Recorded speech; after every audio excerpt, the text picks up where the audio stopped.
වුණත් ඇති වෙන්න ඕනි මේ මලේ වටිනාකම හරියට දන්න කෙනෙකුට.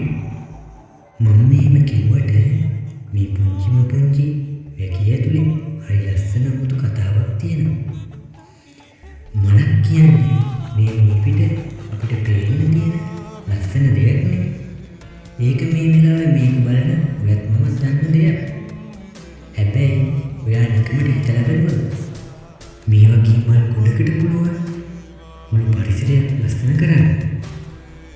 ඉතින් හිතන්න ඒ වගේ ලස්සන මලක් ඔයා ළඟ තිබුණොත් පරිසරය ලස්සන කරනවා වගේ ජීවිතයම ලස්සන කරනවා නේද? විවිධාකාර මල් තියෙනවා. ඉතින් ඒ වගේ ලස්සන සුවඳවත් මල ඔයාගේ ජීවිතේටත් ඉන්නවනම් ඒක කොච්චර හොඳයිද? හැබැයි මේ වගේ ලස්සන සුවඳවත් මල සමහර නම් මිනිස්සුන්ට ගියොත් ඒ මිනිස්සු ඒ වගේ පෙති කඩලා ඉරලා ආගලා ඉසිකරලා දානවා. සමහර මල් එයාලා විසින්ම මේ දේවල් කරගන්න තත්ත්වයටපත් වෙනවා. ඉතින් මේ මලක වටිනාකම දන්නේ නැති මිනිස්සු ළඟට ගිහින් දුක් විඳිනවා. හැබැයි ඉතින් ටික කාලයක් යද්දී මලටම මේ දේවල් තේරෙන්න ගන්නවා. හැබැයි ඉතින් එතකොට මේ මල් හැරෙන්න බැරි දුර ගමනක් ඉස්සරහට ගිහින් තියෙනවා. ඉතින් ඔයත් මේ වගේ මලක්ද? හැබැයි ඉතින් මේ අය අතරේ මේ මලක වටිනාකම දන්න සුළු පිරිසකුත් නැතුවම නෙමෙයි. ඒ අයට මේ වගේ මලක් ලැබුණොත් ඒ අය මේ මල ආදරේ නැක බලා ගන්නවා.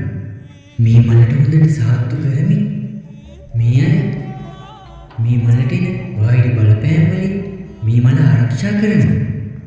ඉතින් සමහර මල් මේක වදයක් කියලා හිතාගෙන එතනින් අයින් වෙන්න බලනවා. ඉතින් මේ වගේ මල් මතක විතරක් ඉතුරු කරලා යන්න යනවා.